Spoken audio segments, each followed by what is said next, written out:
people, look at Anthony go. Fucking working his ass off. Hip hop ass.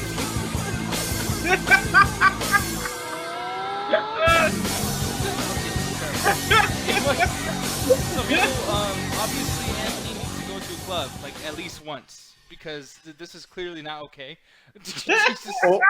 or just put him to a corner.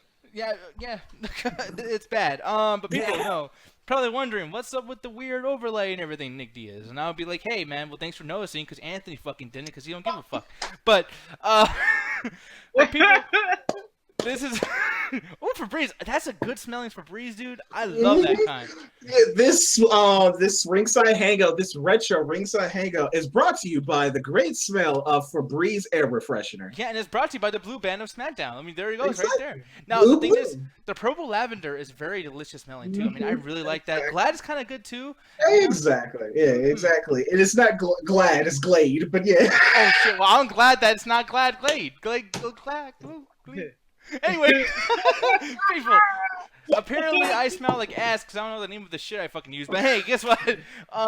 Tonight, it's March 7th, people. Not really March 7th. Anyway, people, the reason why this is pre-recorded, by the way. So hey, what's up from the future? We're not talking about SmackDown tonight because SmackDown tonight probably sucked. Okay. I disagree, but all right. Hey, last week, man, they had that Bray Wyatt thing or whatever, and he's banging his head on the fucking Man, we're not gonna go into that. This is retro. We'll have this argument later. Mm-hmm. Hey guys, you guys hear a new single? Who Let the Dogs Out? Who? Get it? Because I get the yeah. Okay, yeah. So people. Oops. Oh fuck it, I ain't gonna go there. Oops, I did it again. Yeah, you said it. You said it. It's cool. Hey, I got what you're trying to say, Hobie. Fuck Hey, you guys. that's what I call music 95. Man, all right, I quit. I quit. I quit as hard as Mankind did versus The Rock. I quit. I know, man. That's what I like the difference. No, but people, yeah, this is we all chose different Smackdowns from Smackdown Past to talk about tonight because I'm actually right now at this time I'm at a Bill Burr concert and I'm laughing and I'm probably eating a lot and I'm probably holding in farts because I'm in public, so that's happening. But as far as like the wrestling goes, dude, I know that tonight's not gonna suck. Do you guys have any predictions for what would be happening at this moment? Like, Whoa, on the March 7th episode of SmackDown. on the March 7th episode, damn, fucking words. Probably Dean Ambrose is probably gonna be fighting. Like they're probably just gonna do a little scuffle between Corbin and Ambrose, and they're probably just gonna be like hitting each other. The crowd. Apollo Crews is gonna get once again beat by Dolph Ziggler from a chair or something along those lines. Maybe a Kalisto match versus Dolph Ziggler, because we haven't seen that numerous times again. And if I could predict how that Ellsworth match is going to go, that might actually be the best thing of the night. Maybe, and I hope not. And I know Hovig and Trey are probably like, fuck you guys about this James Ellsworth shit. Hey, I'm sorry, man, but that's just the way we feel about the shit. That's just the way it is. But another 90s classic. I just want to point out, me and Hovick stopped defending the James Ellsworth stuff a long ass time ago. They did. In their defense, they did. So. They did. Yeah, like a week or two after. Yeah, but see, I can't get over anything because I'm fucking childish. But but the thing is, though, tonight, man, we're talking about Smackdowns of old Smackdown past. Now, let's just go through the dates really, really quick. Now, I'm doing the very, very first pilot episode of WWF Smackdown. Anthony, you're doing. Hey, you threw it back with the name. You brought the F back. Yeah, I gotta get the F back in, motherfucker. Shit. That was clever. I like that. Thank you very much for Febreze. Anyway. That joke was brought to you by Febreze and the good smelling of whatever. By the way, is it really called Glade? Yeah. What are the dates, Nick? Oh yeah, and then you, October 12th, 2000. This is actually around the time where Stone Cold finally came back, etc. We'll talk about that. Trey, yours is July. What was the date again? 25th. July 25th, 2002. 2002. Thank you, Hovick. Gotcha. Mm-hmm. Yeah, no, right in the middle of the Ruthless Aggression era, which we're probably gonna have a battle of the eras, guys, because I gotta tell you, certain things are cool about your SmackDown, Trey, but man, Attitude Era all the way for me. And that's why I made Anthony watch another Attitude Era thing. And Hovig, You were right there in the Attitude Era as well, man. What was the date again I for was. yours? April 20th, 2000. Yeah, see, so right dab in the middle of the greatness of wrestling, man. I mean, Attitude Era, we always talk about it. Let's see if this shit is still, holds up today. I'm gonna go ahead and or were you gonna say it, Trey? I was gonna say anything. I didn't say nothing. Okay, I went. Maybe that was. Oh, that wasn't I me. will say, I guess we should go in order of dates. So I guess like you should go first, Nick, since it was the SmackDown, like you said, the debut of Yeah, SmackDown. that is a good point. You are doing the pilot, so might as well. Okay, so right away, I'm not gonna play that theme song again. Nah, fuck that. If you get the tray, you gotta put on beautiful people, though. No, exactly. But here's the thing too: is that I should just take all this shit off the SmackDown screen, the blue, whatever, because this particular SmackDown was just another episode of Raw. I mean, they had the red ropes, they had the regular entrance ramp and everything, and this was actually the beginning of the corporate ministry, where Shane McMahon teamed up with the Undertaker, and they made that super heel team. I wanted to ask you guys, man, or for those of you guys who remember, I don't know if Anthony, if you're watching around this time. Probably, yeah, I can't. Yeah, I can't. Maybe it'll refresh my memory the more you talk about it. Because, okay, was that before or after? Because I only remember this because it was actually in Cleveland, Ohio. Mm-hmm. But when Shane McMahon was just like, "Yeah, Vince, yeah, Dad, I owe WCW now." Way that was like 2 years before. ago. That's Yeah. like what, like 2 years before? You're in the future, Anthony. Okay, I'm sorry. I was like, wrong timeline, wrong time. Continue, Nick. I'm sorry. No, but well, like that's the thing though. Like this, there were still a competition with WCW around this time, where WCW really wasn't fucking up that much. Like this was right after the finger poke of doom and all that bullshit that happened, and Goldberg losing the streak, etc. So Raw was really kicking ass at this time, and I think they really jumped the shark and did some stupid shit by having the corporate ministry of darkness. Now, Jove, do you remember the corporate ministry, or the I ministry do. by itself actually? I do. I very well remember the ministry and the corporate ministry. I remember to the point where all the matches that the Undertaker were even a part of, Vince McMahon would always authorize. Like, for example, there was a title match at King of the Ring against The Rock, and the stipulations were that if The Rock could beat Triple H, that he would go face the Undertaker at King of the Ring. And yeah, so basically it was almost pretty much like the Undertaker in the ministry was almost like Vince's and Shane's bitch. Yeah, exactly. And this is around the time where, I mean, I don't know if you felt like Triple H was basically a heel at this time, because for me, like he was. I think that he was, or at least in the middle. You know? Because Trey, do you remember around this time too? By the way, man. I love the corporate ministry back in the day. I really, but only for one reason, man. That fucking Mr. theme song of the Undertaker and Vince McMahon theme song. Oh, that yeah. song is fucking amazing, to the point where on my Spotify, I still jam that shit driving from work. Like that was the best thing about the corporate ministry. Other than that, but I don't think corporate ministry worked out the way they wanted it to. Because granted, it was like Midian and Viscera and was it the Brood, or no? That was before. No, that was a Brood too. No, I think the Brood was part of the ministry. Right? Yeah, no, they were part of the ministry. I just don't know. I don't remember if they were part of corporate. Oh, yeah, you're right. Because when they got Big Boss Man, Triple H, Test, and all those guys, they actually got rid of you too. Yeah. And for more context, the corporate union was going on around this time, because I think they just got rid of Big Show. Big Show rebelled against Vince McMahon at WrestleMania 15 after his match with Mankind. So you had I guess 3 or 4 factions going on, and then 2 of the factions merged. And I mean, when I was a kid, I used to think Stone Cold was the leader of the corporate union because they were all rebellious. But did you guys feel like he was even part of the corporate union, or not really? Oh, no, not really. No. Okay, yeah, because that's the thing. Like, they were becoming kind of like the heroes for me. Like, it was Ken Shamrock, Big Show, Mankind, and Vince McMahon himself. And this whole thing, this SmackDown, was actually a week or a week and a half before the whole "It's me, Austin. It's me all along, Austin. It's me all along, Austin." And during the show, man, I mean, they even I guess they had this guy in a druid costume walking around, and they used to refer to him as the higher power. And the Undertaker used to, I mean, it's like, who the hell? I mean, Undertaker's so badass and so menacing. Who is he answering to? Like, who the fuck is it? I wanted to ask you guys, who did you think it was? Like, did you guys know it was going to be Vince McMahon this entire time, or not really?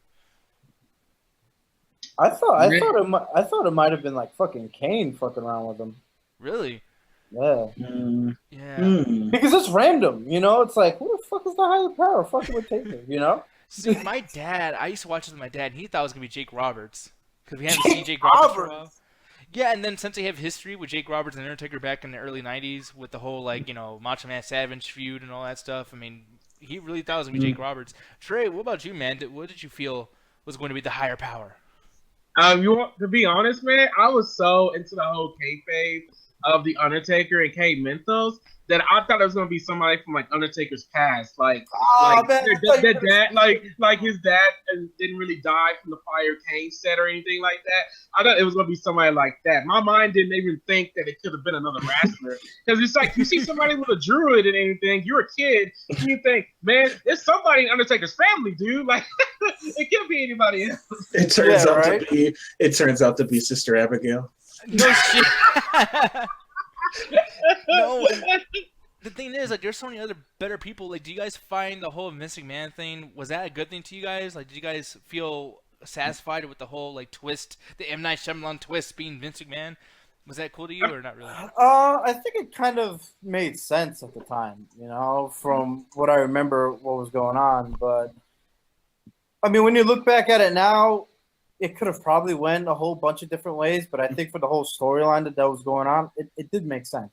Yeah, the thing is, and I'm like blanking because I do not remember none of this shit y'all talking about.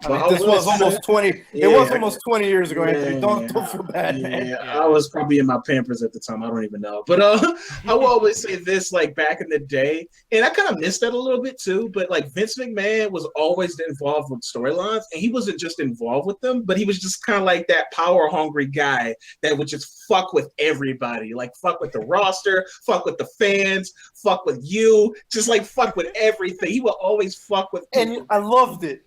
Yes, I loved it. I always loved it too. Like he's like, it's me, Austin. Like fucking with Austin, fucking with like the fans with the whole. Remember when his he what Raw was that when he got inside his limo and his limo exploded? Yeah. Yes, like he always fucking with people. Always wanted to have the upper hand. Always want to trick somebody and just like I miss that. I miss that about Vince. Man, wasn't that the week before Benoit died? Yeah, I want to say yeah. Holy shit. Yeah, that was crazy, man. Yeah, and that night was supposed to be about like everyone Vince McMahon's demise. Yeah, exactly. Yeah, so it's crazy shit, and the whole thing with the Undertaker, man. I mean, I remember they were using the Undertaker symbol, and like this whole thing, like Shane McMahon was part of it, and the thing is too, man. I really hated when Triple H actually left DX. Did you guys see a whole lot of potential in DX, like continuing on? Because I think that she was starting to get stale, but Triple H was like the best part of DX to me. You talking about the new DX with the X-Pac in them? Yeah, but like this was like because Triple H actually helped Shane McMahon beat X-Pac at WrestleMania. So like the weeks after that, it was always Triple H being like they told you he was the future, he was the game. Yeah, at one point that shit just became whatever. Like it was great. Don't get me wrong when Triple H formed the new DX, but at one point, just like everything else, man, everything starts getting stale. Like he had to break off. You know? Yeah, exactly. And it's kind of weird too because when they brought back DX like in the newer generation, the PG era, it's just like it was like y'all said, it was getting stale then. So like, why bring it back when y'all can't even do as much shit as y'all did back then when we was already getting tired of it back then as well. So it's just like, why would you bring this back? So the thing is, they brought DX back twice during the modern era, and that was before it was PG and after it was PG. Granted. Before it turned PG, that like with the actual reunion, that was a way better run. Granted, we did get a lot of cool moments, like that whole. I think it was Survivor Series when they came out on the tank. That was actually pretty cool. No, SummerSlam. Yeah, and I think that same match, Shawn Michaels started off the match by like Sweet Chin and Triple H, and the crowd was just like John, because it was a triple threat match. It was Triple H, Shawn Michaels, and John Cena, and everybody was just like, "What the fuck? He just Sweet Chin Triple H?" Like I thought they was DX. Yeah, that shit was just like, what the fuck? Like that shit just threw everybody for a loop. So we did get some cool moments out of it. But yeah, we really did.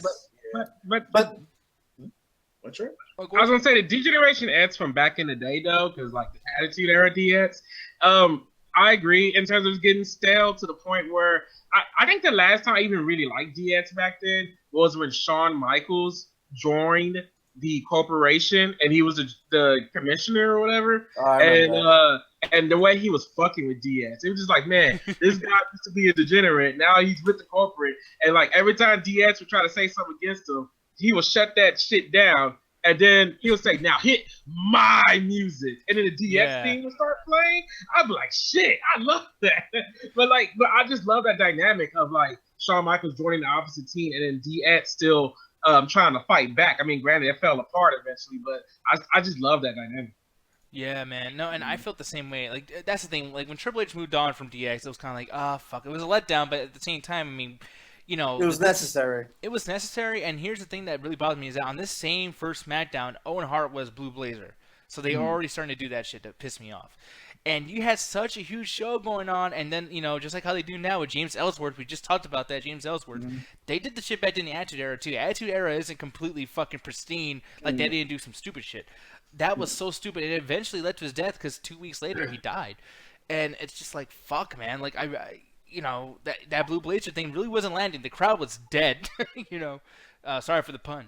But, yeah, man, it was bad. But I will say, on the good thing like this, and I haven't seen wrestling do something even close to this good in a long time, but this was the same week that the Stone Cold thing happened.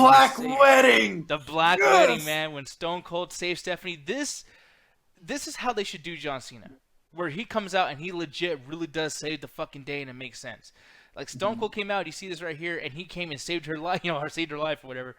Beat up the entire ministry, dude, with the chair. Look at that fucking viscera, Miki and Bradshaw. I wanted to bring this shit up so bad earlier while we were talking about the ministry. Oh, man, dude. And that was one of the best fucking moments in history, man. I mean, by the way, Anthony, since, I mean, you weren't, like, probably even talking at this point and back then, but have you went back and watched this scene? No, I know of like histories and stories about this, because this actually reminds me, and quote me if I'm wrong, but I think I remember what the fuck is his name, the guy that, you know, is the manager to Brock Lesnar now. Paul Heyman. Paul Heyman, when he pretty much, they was doing this whole thing. I don't know if it was the ministry gimmick or was they doing something else, but they was doing the whole having somebody on the cross. And I think they was having like a new wrestler come in. I think it was Kurt Angle at the time. He was just like, "What the fuck are y'all doing?" Yeah, like, that was back at ECW. I think they hung up Sandman on a cross while Kurt Angle and all those guys. Yeah. And it's just kind of funny that he, like, what's the name, did that shit, like, because that had to be like a couple of years way before this, right? Yeah, exactly. And then, like, you know, them doing that, Kurt Angle, like, yeah, nah, I'm good, fam. And then you see Kurt Angle on the Raw show now, and I just always found that funny, because I'm just like, yeah, they did way worse shit. Well, granted, the ECW did go there, but here on Raw, like, they did the exact same shit. So it's just like, and almost worse then. Yeah, that's why I'm just like, okay, now you picking and choosing. But it's the fucking Undertaker. True, but like, dude, like he's literally doing things like, I mean, I don't know if we can go as far as to say it was like rape, but I mean, like, he was saying things to Vince like, "I was with your daughter this whole last week. Damn, that ass is good." I'll pile driver that ass. That ass was like, rest in peace. Well, the thing is, you also got to think about it this way.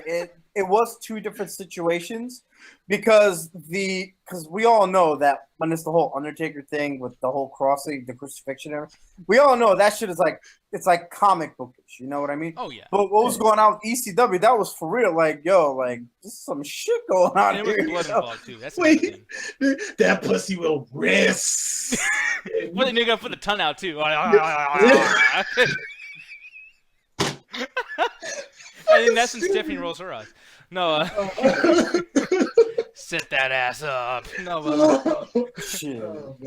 I would love to hear Jim Ross call like a sex session, like, "God, you turned her over. Yes, do it. Go. Orgasm. He's pulling her hair. And then when she's giving head, it's a slobber knocker. Oh my god. He's fucking her like a government mule. Oh man. No, what else happened on the show, Nico? This nice segue. What else happened? What else happened? That Jezebel. No, you fucked her to death, you son of a bitch. He's fucking her like a government mule. No, but like on this show though, man, like one thing, like I said, I can't remember a whole lot of it because like even like you, Anthony, like we go through so much shit, we go through so much shows, it's hard to remember, especially because I chose this just because it's a middle ground of good and bad. This show pretty much sucked. I'm surprised that they actually continued on with SmackDown because this being on a Thursday, actually it was a Wednesday because they wanted to compete with WCW Thunder. And WCW Thunder whooped their ass, so they had to move to Thursdays.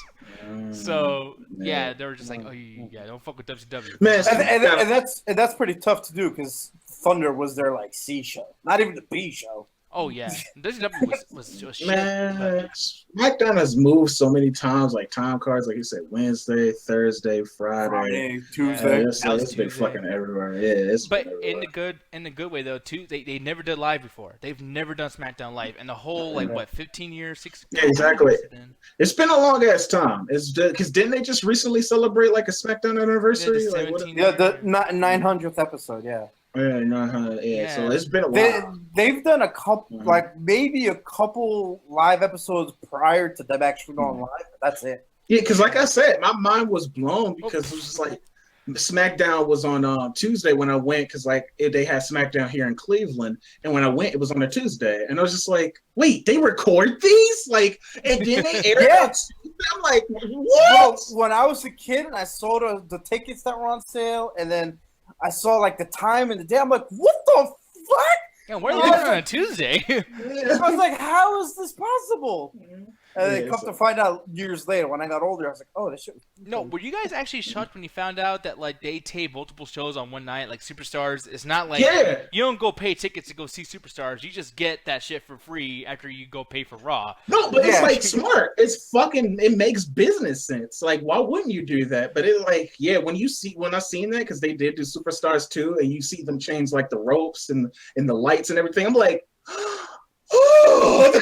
I would have loved to be with Anthony on his first fucking show. That would have been amazing. Man, I was so geeking out so hard, man. That and when I went to Raw, because the Raw I went to was the one where Rock did his thing with John Cena. It was during the whole John Cena and Rock feud. Yeah. So it was like one of the best times to go to fucking Raw.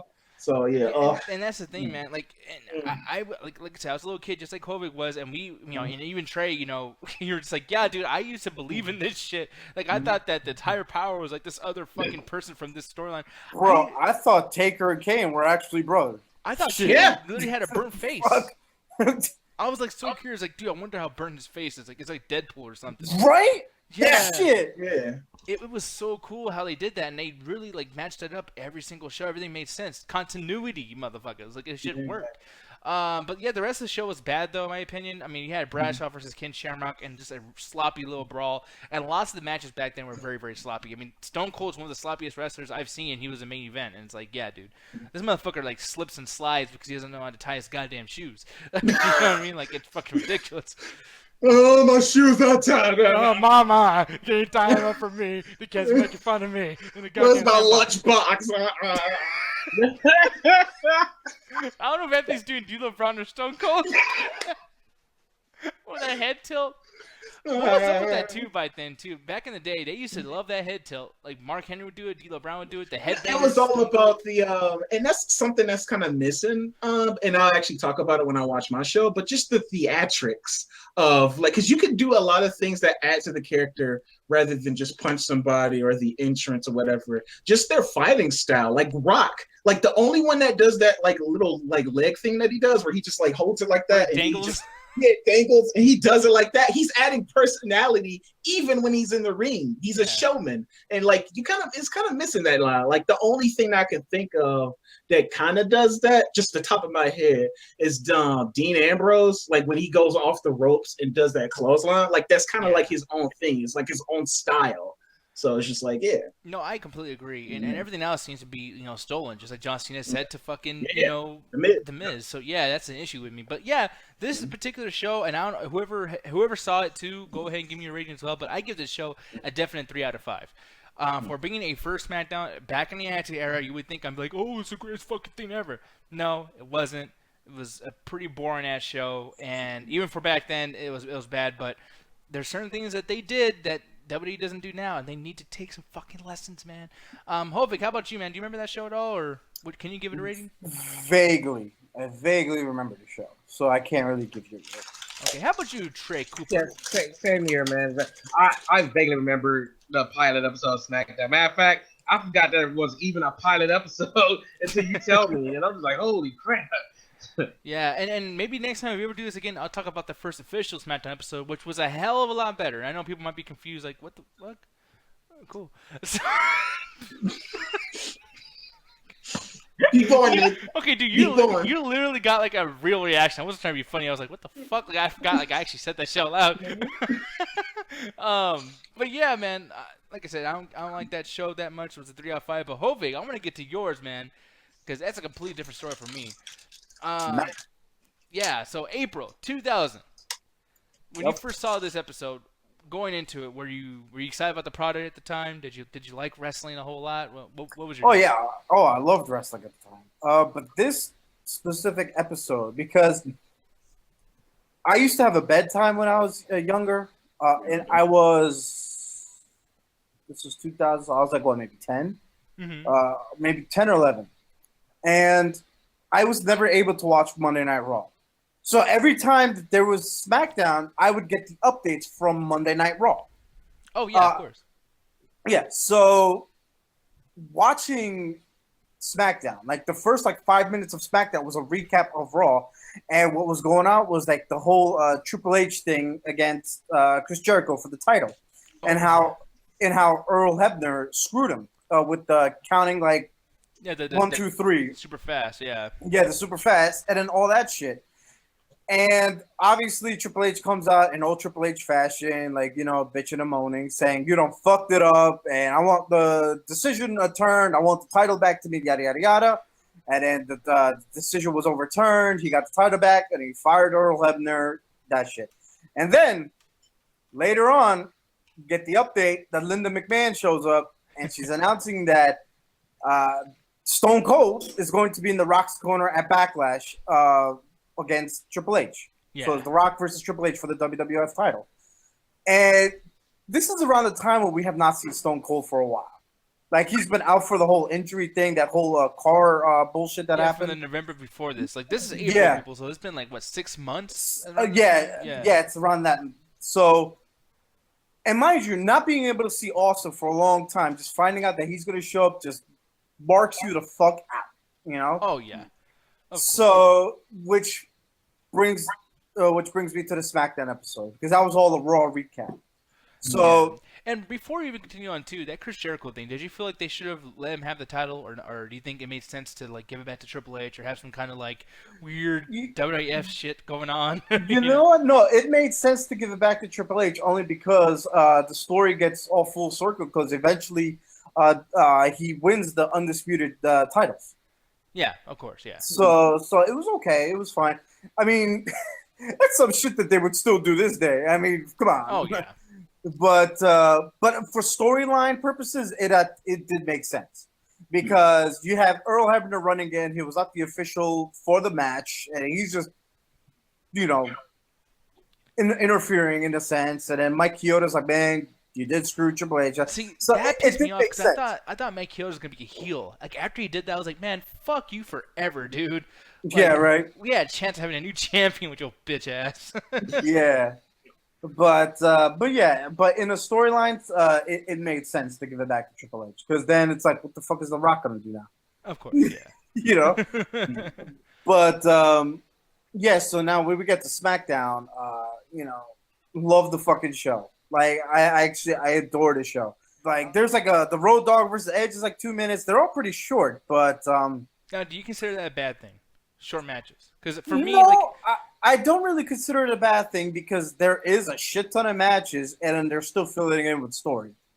Yeah. Now, Anthony, I'm gonna ask you too. I'm gonna go around the table on this one because, Anthony, do you like short matches in wrestling? Because for me, I mean, hey, we'll go back to that Goldberg shit. I know you're gonna bring it up, dude. If the crowd is fucking popping, if the crowd is hyped. And I think Hovig agrees with me on this. If the crowd's fucking enjoying it, it's good no matter what you do.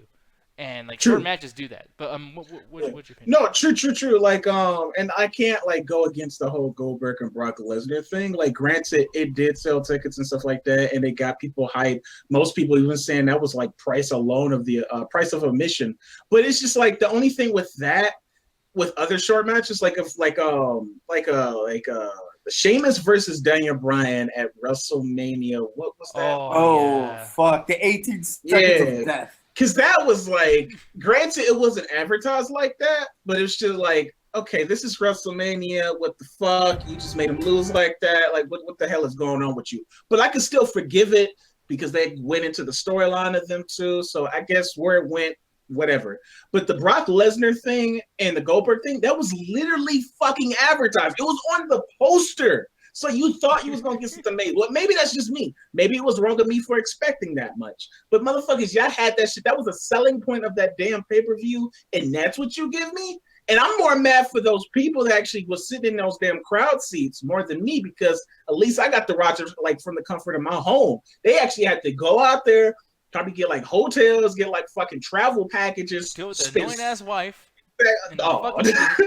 Like just spend all that money on that traveling expense just for them to get that. It's just like, man, I feel more sorry for them. So yeah, hell yeah. In that sense, fuck you. I don't want no short ass match. So it's just like, yeah. But that's just my whole take on it. Now, Jose was talking about the short match with Edge and Road Dogg. Now, these kind of matches, man, did you give a shit about these matches? Or for me, every match made sense to me. Like, everything was important. But what'd you think?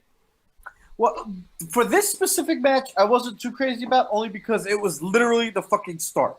As soon as the fireworks, the pyro and everything ended for the night to start, that match started. I'm like, because I actually just rewatched it the other day. I was like, what is the significance of this? I still don't get it. But then, you know. So I'm looking here, man. I mean, it was a good contest. I mean, Edge was showing off like what he can. Yeah, it was actually really good. Like, it was actually a really good match. But then it's like when you think about it and you just keep watching, and then you have Christian fighting X-Pac later on the night. So I'm like, oh, okay, so this is like the whole DX thing against Edge and Christian. You know what I'm saying? So it didn't make sense. But then after a little bit after watching, then you're like, okay, it becomes full circle. So it made me appreciate it a little more later on. You know what I mean? Yeah, and this is around the time people where Christian was actually fucking popping. And look at Tori. God damn, she fine. Damn. Oh, yeah. And I miss the days, like, and here's another thing I want to talk about, too. That juice is so delicious looking. God damn it. Kool-Aid, boy. As soon as we're done with this shit, I'll give me some juice. No, but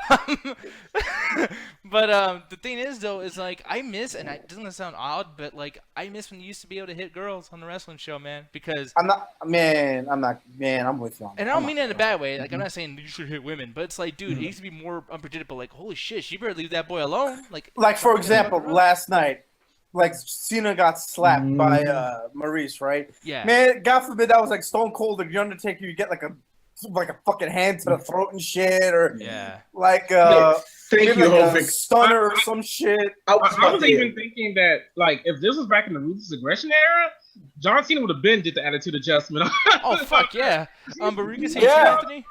No. Hovak, I just want to say good job, because I was literally about to bring up the exact same point, because he literally, and it kind of felt awkward to the whole segment, because he literally had to like, slap, wait, you just did the worst thing ever. Let's wait for Nikki Bella to run down the ramp. Yeah. And by that time, Maurice is gone. Yeah, exactly. So it's just like, come on now. But yeah, like y'all said, back in the day, fucking up on the shoulders, bitch. Yeah, like, and it adds unpredictability. Like, I mean, at least like a push or something. Like over here in this scene, like, you know, Christian literally knocks her down or whatever. But like that was okay. Nowadays, you do that shit, and you gotta worry about like someone fucking. Like, man. Nowadays, a feminist would be like, "I'm suing this fucking company." Yeah, and like I said, dude, like it was never taken too far back then. Except, I mean, there was a time where like Stone Cold became heel and beat the fucking shit out of Lita, like Negan did to Glenn with the bat. It was fucked up, and like that kind of shit, I was like, okay, that's a little much, but. Yeah, unpredictability, man. That's what wrestling. Yeah. And the fucked up thing about it, and I know it's, I'm probably gonna want you to edit this out, but I like how the whole thing is like, oh yeah, you can't, you know, they can't compete, they can't really get all that physical, but we can still make them fuck every guy in the locker room. Pretty much hire fucking divas for that reason alone. That's perfectly fine. Yeah, exactly. Kelly, exactly. It's like perfectly. That's perfectly fine. But no, they can't get inside the ring and actually compete, actually do their job.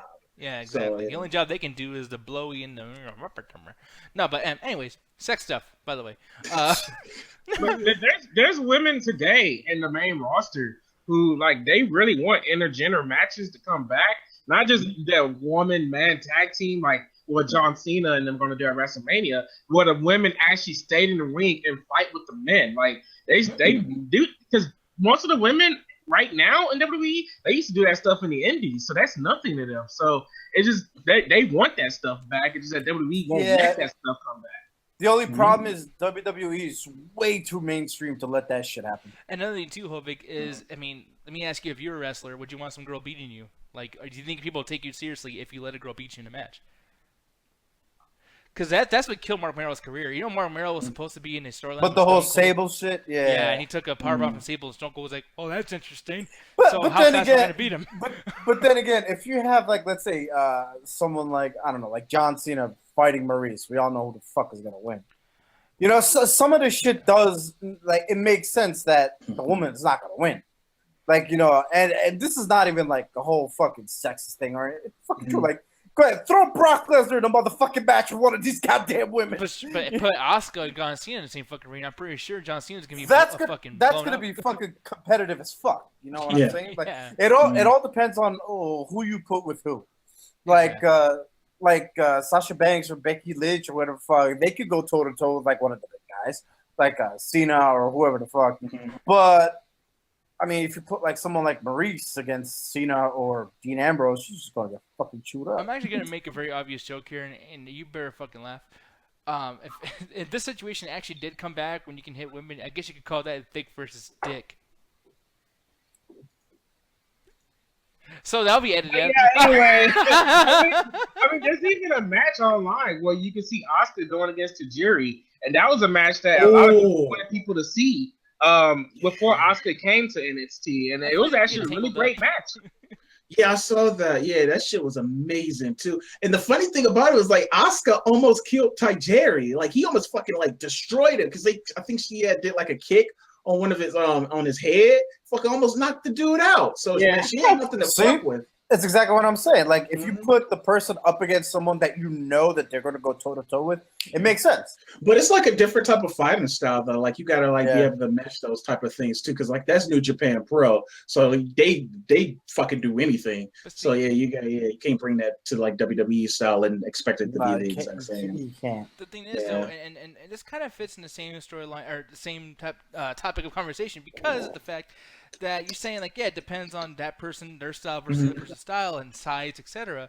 But then you got shit like this back in the day, Taz versus fucking, and he was the ECW champion versus Triple H. And for me, dude, this shit was so uneven and so just mismatched. Like, look, I had fun with this. I love Taz. I'm a huge Taz fan, and I was a big ECW fan around then. Do you feel like this shouldn't have happened? Because that's what I felt. No, the whole point, I guess, for that one was that because Taz just won the ECW title, and then Triple H is going off saying that he's the WWF champion. Mm-hmm. So it was champion versus champion, you know? But it was kind of weird only because Taz is like, what, the master of submissions or whatever the fuck he's going. Oh, the human suplex machine. The human suplex machine, and exactly. And he calls himself the human wrecking machine. He fucked it up in a promo. And, so, I mean... It was weird, but it also the one part that fucking sucked in that was when Tommy Dreamer came out and tried to like save fucking Taz and failed miserably. That shit was fucking. I was like, nah, why you gotta do that to my boy? Yeah, man. Well, like Tommy Dreamer, dude, too. Like he does this weird little like fucking loopity thing when he falls when he gets pedigreed. He's like popping up and down like one of those dead zombie corpse. Yeah. Tommy Dreamer could sell, man. They motherfucker could sell like a motherfucker. I don't know who could sell better, Tommy Dreamer or The Rock. Because you seen The Rock take them fucking stunners, you'd be flipping almost out the damn ring. Ziggler too. No, Ziggler big time. Yeah, no, Ziggler's a really good seller. Yeah, Ziggler is great at selling, but like that's the problem is that he sells so fucking much now. He's a seller. Like speaking of selling. Man, this shit sold me. Damn. Good. Yeah, damn, that legit like got me like speechless. Holy shit. Fucking and the funny thing about, just think about it. Like, isn't it kind of weird? Because I remember like the whole thing she had going on with Tess like she was dating Tess, and then that how like she was still just like a bombshell that really didn't do anything. And then to think they changed her whole fucking gimmick, and she went to go on to be one of like the best divas ever with the title, multiple title wins. It's just really weird how that shit turns out. Yeah, the funny thing is with her, she didn't come in as a wrestler. She was a model, right? Yes. Yeah. So she had no training, no nothing. That was all. She was just a pretty face, and then she's like, "Fuck it, I'm gonna train." And then I was like, then she ended up being one of the best, like you said. No, bravo to like the writer, whoever got her like storyline or her gimmick. They made her seem like a legit competitor. Like, cause like you will forget, because sometimes I go back and watch some of these shows. I forget Trish Stratus was in that fucking position where she pretty much was like a fucking dog to like Vince McMahon, like literally sometimes. In the fucking ring. I remember that. Yes, like literally sometimes. So it's just like, damn, she was in this position to go on. Like, granted, a lot of divas have to do that exact same thing, and they get nowhere. But I guess her graveling legitimately paid off eventually. So from what I remember, those scenes was like Vince McMahon going through like a whole power hungry trip. Oh, like from what I remember that it was like, I'm the boss. I mean, you do it. So it's kind of like a fuck type of situation. What was all missing was just fucking Vince McMahon. Somebody knocking on the door. Vince McMahon like, what? And he's got like crack cocaine all over his nose and shit. No shit, dude. Yeah, that's how things were around that time. I just like Vince was cool, but like okay, like the episode that I was talking about, Vince was a little bit controlled. It was like, okay, this is all right. Like Vince is fucking crazy, but we game with it. He's a heel, whatever. Yeah, but around this time, when the thing that Hovey picked, he was like ridiculous. I mean, he did a promo on his way out. Instead of losing or getting injured, he just starts going like, "I'm the genetic jackhammer. I'm gonna go home and fuck my wife." Like, no, kind of he was a fucking cartoon. I remember that. Oh my god, dude! Literally, and Hovey, am I lying that he left right after that for 3 months? Like, oh man, it wasn't around the time that I chose, but it was definitely like within that year. Yeah. And he was gone. That was his storyline out. It wasn't like someone I'm finally going home. The genetic jackhammer is going home. To screw his wife for 3 months, y'all. This was a storyline. But the funny thing is, only Vince could pull that shit off. True. He has a point. That is true, man. Only Vince, bro. Like Shane McMahon did that shit. I'm like, what the fuck is wrong with you? I know, and that's the thing too. Like around this time too, this is around the time where Stephanie slapped Linda, and Shane. Yeah. I loved how Shane. He always had morals. I forgot to bring that shit up, man. That was on the Raw prior to the SmackDown. Yeah. And I mean, I think it continued on to this too, because even during the lumberjack match at the end of the the main event, The Rock versus Chris Jericho, Shane McMahon didn't even come out. I don't think. Like Shane was. I don't. Man, I just watched the fucking episode the other day and I fucking forgot. Yeah, but Shane, man, he literally attacked Triple H for saying like he was gonna pedigree Linda, and Shane's like, no, fuck that shit. Like, ain't no one gonna touch my mom. Like, I don't care how heel or who's Simon, don't you touch my fucking mom. So. That was badass. I love that about Shane McMahon. And one of the main things I loved about that lumberjack match is that they were all fucking heels. So it's not a heel side and a face side. Every single motherfucker was a heel, and they made damn sure that every time someone got thrown out, they get their ass whooped. And I think there was even a time when they even pulled the motherfucker out and started attacking them from the fucking zombies. Like they just attacked him and beat the fucking hell out of him, dude. Yeah, like I think it was The Rock, or I think it might have been The Rock or Jericho. It was one of them that they literally grabbed from the fucking yanked him out. There they go, right there. Look at that. And they're whooping his ass. Will Buchanan, you guys remember him? Oh wait, oh no, Shane McMahon was right there. Oh yeah, I guess you're right. Yeah, but nah, man. And here's the thing: Chris Jericho goes right back to fighting him. Goes right back in the match. Like this whole thing, fucking match, bro. Yeah. This whole match, it was like even though they were fighting on the outside and trying to survive, the W's counted so much. Like a win was so important. It's like, hey man, you might die in this fucking ring, dude, but The Rock, I'm gonna beat your ass. And Rock was like, no, fuck you, I'm gonna beat your ass. And they fought to the fucking very end. I love that story. And yeah, man, like wrestlers come in the ring, they would knock him out. And who won by the way at the end? Jericho. Jericho, okay, yeah. So that was a good week for Jericho, beating The Rock and then being WWF champion for like 2 minutes. Fucking huge. Yeah. He had a little John Cena moment, not gonna lie. Yeah, man. Yeah, that was some fucking Super Cena shit, dude. Yeah. Definitely. But yeah, I'm gonna go and move on to the next one, man. Anthony. Yeah. I was cussing you out because I actually had you choose it for me. Because I'm like, you wanted to watch old wrestling to actually, prove to me, like, not prove to me, but just be like, yeah, let's go back and watch some old wrestling just to remember why we like wrestling in the first place. And I'm watching this show, I'm like, what the fuck? Like, why did you give me this shit? Like, the show literally starts off, and it gets better, and I get to that. But the show starts off with the fucking these gold tag teams. What are the names, by the way? The Conquistadors or the Conquistadors. I can't remember, but I can't say that shit correctly. But they're all gold. They dressed up like luchadors and stuff like that, and they got on the commentary table. But it was just which day was this? October 12th, 2000. Yeah, October 12th. October 12th. Yeah, they was just like watching this tag team match, and the entire time while they was on commentary table with Michael and the King, they was just like, "Pick it off, just saying Spanish shit. I'm like, what the fuck is Nick making me watch right now? This is some stupid shit that I'll be watching today on SmackDown. What the hell is this?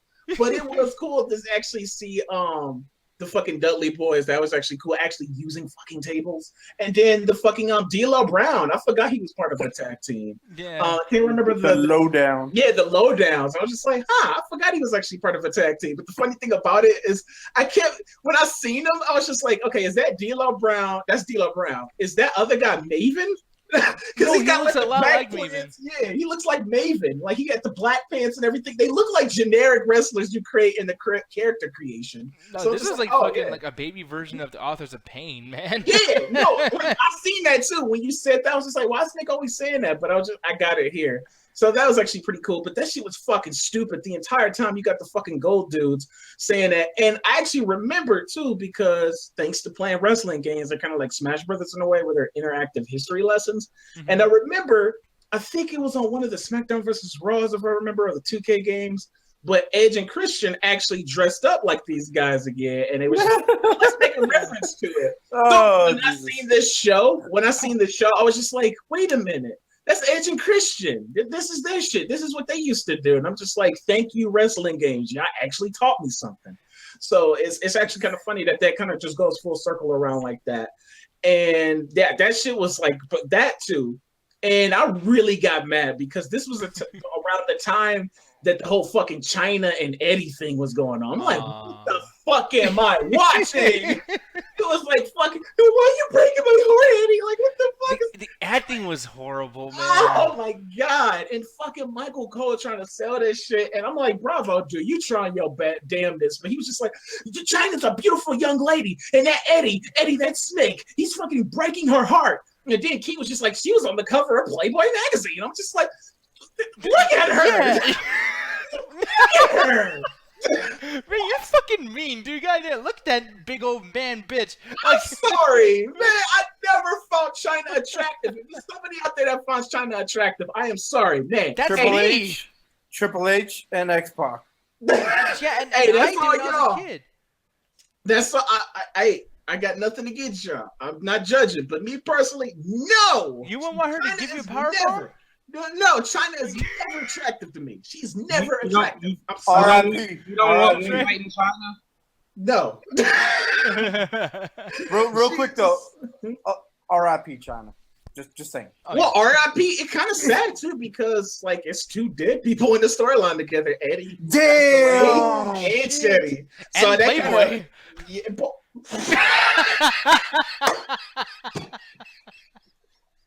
That's fucking wrong. No, but I quit. Sad seeing them do this whole storyline thing, and I'm like, damn, both of them gone too now, and that just kind of really hit me too. But I'm just like, man, this show is fucking retarded, man. Like, what the fuck is Nick making me watch? I'm supposed to be watching a show that actually makes me love wrestling again. What about this shit though? When I played this video clip, yes, things started to change. It started to heat up. And this is it's kind of funny too because I got a lot of points to go over. I did it for The Rock, and I finally got the joke. I finally got where y'all got that from. And Rikishi doing that because this whole storyline, how they built it, it was actually pretty cool because at the top of the hour, you seen Stone Cold waiting outside of the SmackDown arena because he was about to run over Rikishi for what he did like months prior, because we found out that about a year, almost a year prior. Yeah, year prior. And then we found out on the previous Raw that it was Rikishi that ran over Stone Cold for the sake of The Rock. And when he explained his reasoning, I was just like, damn, that's actually kind of cool. Although it's the race card, but he's just like, man, we always had these great white champions, the great white hope. It's always these white guys that's got the champion. They're the face of the WWE. But Rock, I wanted you to actually do that. I'm just like, damn, that's actually kind of progressive in a way, especially back then. And holy shit. So it's just actually kind of really strange to actually see a storyline like that. And it was actually kind of cool. I actually liked how they built it and stuff like that. And then later in the show, you got Rock's point of view, his perspective of the interview. And what I found really refreshing is he wasn't the whole raising eyebrow guy. He wasn't in character. Like, let me tell you something. He wasn't that. I don't know why he's Hulk Hogan now. But he was actually just like a real chill guy. He was just like, man, I'm sad that Rikishi did that. I thought we was friends. I thought we was bros. I don't want him to discount. He was still declining the whole wrestling too, which really helped out. That was fucking amazing. I was just like, that was one of Rock's best promos, and he wasn't technically The Rock. At that point, he was Dwayne Johnson. Yeah. And I was like, damn, that's fucking cool. Like, I would like to see more promos of just people just being people. I think those are sometimes the best promos. Like, that's why the pipe bomb is so fucking amazing, because it's CM Punk being CM Punk. It's not him being a character. It's him being like, fuck this company. It's fucking stupid. Let me tell you what's on my mind. And that's kind of like the same approach that they took with this thing. He was just a regular chill dude. He wasn't a character. And just talking to the interview, I want to say he was talking to JR. I'm not sure. Yeah. It was JR. And that whole little storyline and how that storyline interconnected throughout the night, because Stephanie McMahon and Kurt Angle was just like, oh, since Rock is going through all this stuff, he's emotionally vulnerable. This will be the perfect time to strike. So you got Kurt Angle talking to the right to censor and up there saying, hey, you challenge him for the championship. You can get him. You can beat him. We can all win. Which I actually forgot Val Venus was part of this tag team, right to censor. Yeah, the right to censor. I was just like, that's fucking crazy. I don't know who else is on the team. I didn't recognize nobody else, but I was like, damn, it's Val Venus. That was actually kind of cool. Their entrance theme song needs to fucking go, though, because it's just pretty much just fire. Yeah, it's just. Oh my god, bro! I went to a house show. My first ever wrestling show that I ever went to was a house show at Madison Square Garden, and the first 3 matches of the night involved the right to censor. Oh, so you can imagine how many fucking times I heard that damn theme song. Just like, bro, I'm like, oh my. The thing that I'm really curious, I want to know what you think about this, but like this one particular part, my favorite part of this whole show, Anthony. What was your favorite part? Stone Cold talking to a Chinese Steven Seagal. That shit was awesome.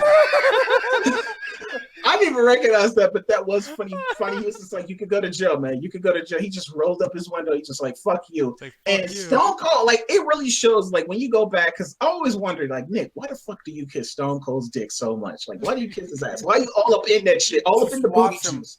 Well, no, he's right. Just watch the guy. He's fucking amazing. Stone Cold is literally, like, so fucking great. Sometimes he does a better Rock thing than The Rock sometimes, because you just believe that he's gonna kick somebody's ass. When JR finally got him out the truck, when he was walking down to the ramp talking to Mick Foley, and side tangent, I just want to bring that up. But this Mick Foley, what happened to this Mick Foley? No, thank you so much. We need this Mick Foley now. Yeah, he was Stephanie McMahon happened. He was getting names. I can't remember which wrestler was like fucking with I think it was Eddie, because he attacked what is this fucking name? I'm an ass man. Oh, Billy Gunn. Yeah, Billy Gunn backstage, and he was like, oh no, stop it. Don't do that, Eddie. What's going on with you? Dude, this motherfucker came out with like a tire iron. I was just like, bitch, what the fuck? You got a match. I'm about to beat the fuck out of you. Get to the ring. Get to the ring right now. I'm like, yes, Mick Foley. Like, he was taking names. He was talking to Stone Cold. He was just like, I could give you Rikishi at No Mercy. I could give you, and that fucking promo was amazing too. Yeah. Because he was just like, Stone Cold was just like, what is the name of that pay-per-view again? He was like, No Mercy. You're damn right. Yeah, I'm like, no, it made me want to watch fucking No Mercy right after the show, man. I'm just like, damn. Yeah, and that music, dude. Like, okay, like I'm a huge metal fan. Disturbed's one of my favorite bands, but that and me and Trey did this a few times, ending the show like that. Stand up, cause you're the dance.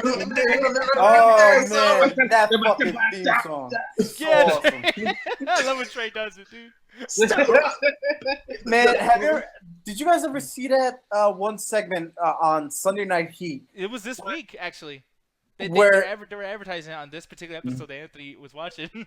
what was it? Was that the one when Disturbed played live and then Stone Cold beat the shit out of Taz? Yeah. At WWF New York, bro, that was epic, bro. Yeah, and that's the thing too. What's so cool is like when you hear that music, dude. Like, okay, Anthony, with theme music, you know how important that shit is, right?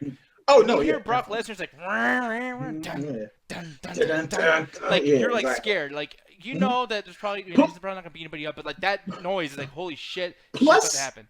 The added effect, like, of course he's Stone Cold, but taking into the context of the storyline, and I think Hovik mentioned this already, but Stone Cold at this point hasn't wrestled for like a while. A year. Like, he was not in a WWE ring in a while. And at this show, Mick Foley, I guess, released or relinquished the whole suspension that he was on. He was just like, you can come down to the ring. So that added like a whole nother layer to that entrance music coming out. Because just like, go back to this time and you haven't seen Stone Cold in a ring this long, and you see him come out now just fucking mad and pissed off. You're like, fuck yes. And then you get the announcement that he's gonna fucking fight Rikishi at No Mercy at the pay-per-view. Look at that. Yeah, that shit, like, he about to whoop some ass. Look at that. Yeah, that whole walk to the ring, that shit was fucking amazing. Like, he like, fuck, man, I want to go watch this shit now. Out of all the wrestlers, out of all the wrestlers, this is something that even Rock couldn't do.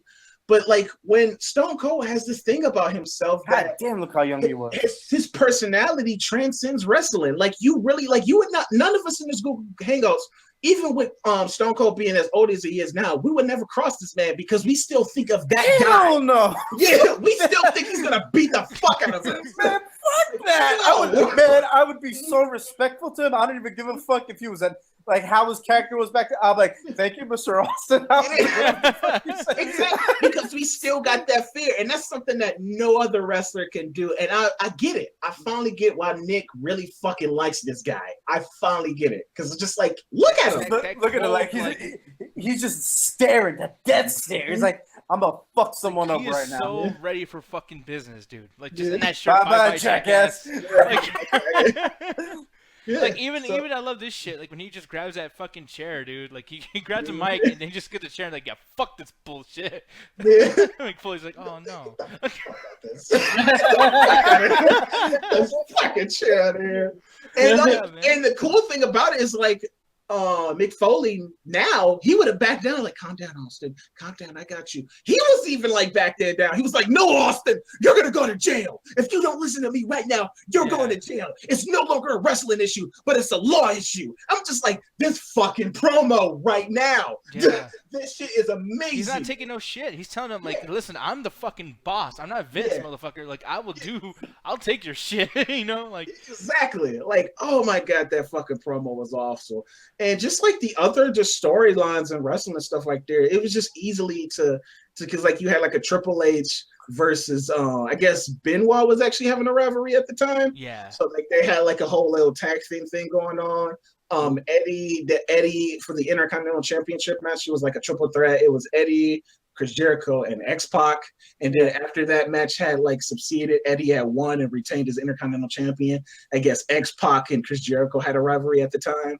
So it was just like a lot of stuff, like even like me not watching the shows leading up into this, each SmackDown, like this shows you that each show back in the day stood on its own.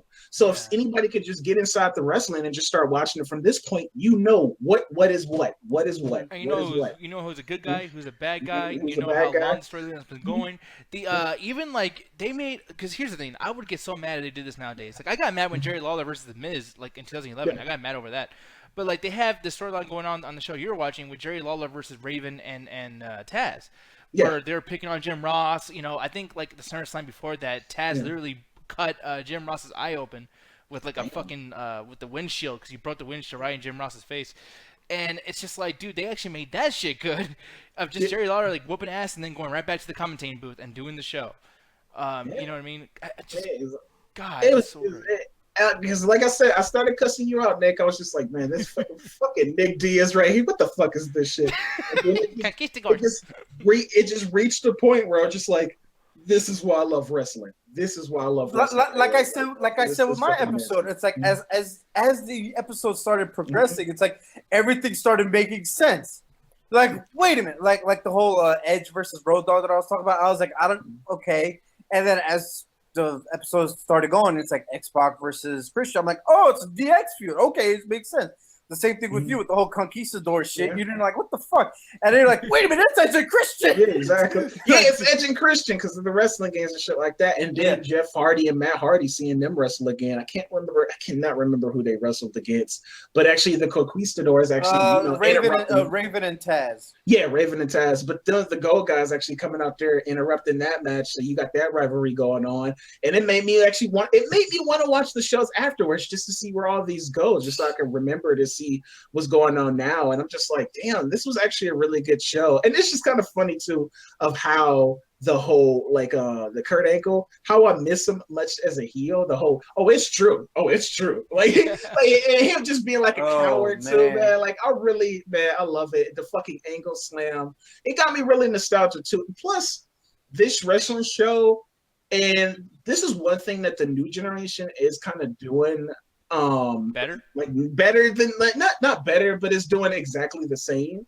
Because when you watch these shows, you know everybody. You can go to any of these shows that we watch that we picked for this podcast. You can watch any of these episodes and just be like, okay, I know that wrestler. I remember that wrestler. I remember that wrestler. I remember that wrestler. It's not just one big guy. Like with John Cena back in like 2009 or 2008, wrestling had a really big problem. You forgot who everybody else was. You go back and play those games, you like, oh, the fuck, they was on the roster? But now they're actually getting back to the point where you got like Dean Ambrose, you got people now. Recently. Shit, Trey and I were like, oh shit, I forgot Jack Swagger was on the damn roster just yesterday. Oh yeah, exactly. You got released and stuff like that. So yeah, like they are doing a better job with it now, where they're not just building up one main guy. And it kind of shows me that too when I was watching this episode, that we can literally name everybody that was on the roster at the time. They're all names in their own right. So and they make matches like, dude, they built this match the whole fucking show. Thank you for showing that too, because that reminded me they don't do that spot anymore. And I was just like, why do you don't do that spot? Yeah, the holding the hand to make sure that they passed out or whatever. Yeah. I was like, they don't do that no more. I was just like, why they don't do certain spots like that? You know, the add to the storytelling and stuff like that. It's just pretty much, just fighting and stuff like that. No, the officials don't give a fuck. I mean, dude, recently, I think it was 3 weeks ago on a Raw reaction that we did, I was mad because the referee during the Titus O'Neil match didn't even count the fact that the dude's fucking foot was on the ropes when he tapped out. And it wasn't a storyline. It was just a fucking complete mistake. And they just want to hurry up and end the match or whatever. And like back then in these days, they're like, no, we know the fans probably know The Rock's going to win. Let's be realistic.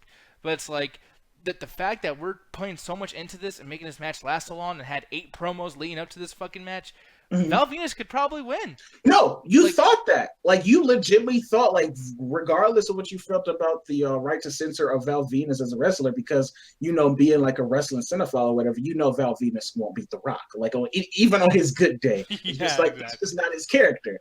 But, like you said, coming like a normal fan or just watching the show again, forgetting all about the storyline, I actually thought Val Venus probably could have won, because it was just like they built it up in that sense where he made it look like he had a chance. Now, they could do that now with people like James Ellsworth and stuff like that, but it's like 2 problems. The way they book the matches, where they obviously make the strong one look strong. They don't make both guys look better, because that's what wrestling matches are supposed to do. One guy is supposed to come out strong, but also build the other guy. And a lot of wrestling matches don't do that. Plus, 2, like James Ellsworth, they built the character in such a way where they write themselves into a corner where legitimately James Ellsworth is a fucking loser. Like he could never win. Like Eugene. They didn't even do that with Eugene. Granted, it was like that character, but even you can believe he can get in certain matches and still win. It was it was unpredictable. And now, like I said, with James Ellsworth or with like some other characters, you just know that they won't beat this other guy. It's no unpredictability in that sense. And the biggest thing too is, man, back then they didn't give a shit about having heels that weren't chicken shits.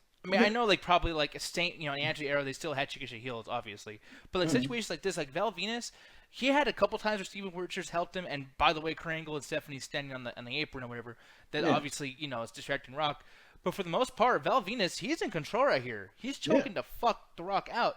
Nowadays, it's always like the heel found a way to like grab the ropes while he's in the schoolboy move or a fucking leg lock.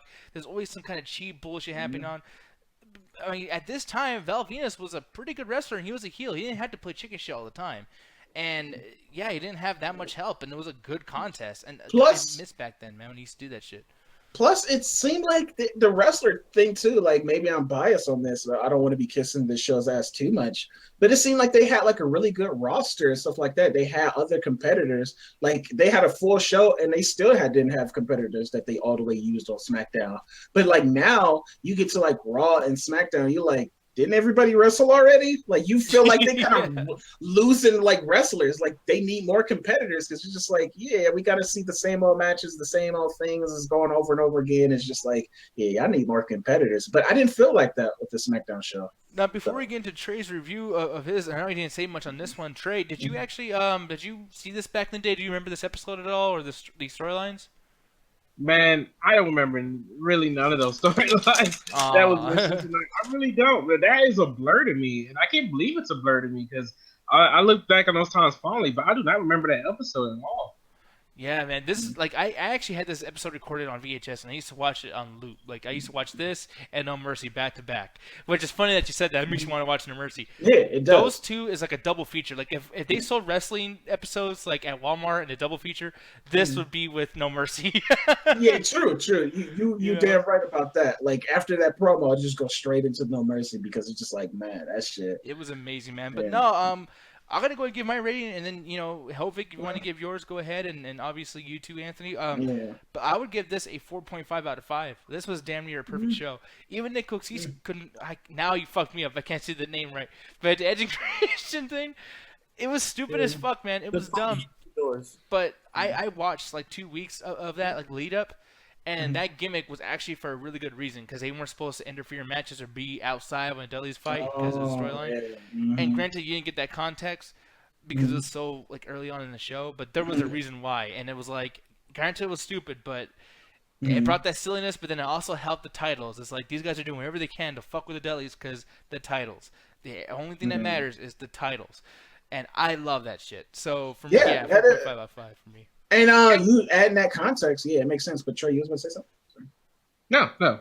Okay, never mind. No, but you adding that context, it actually made it like that makes sense. Like you said, it really it takes me back to the whole Mickie James reveal where she was pretty much doing like a very similar gimmick. She just wasn't gold, but she was coming like in a Mexican luchador mask.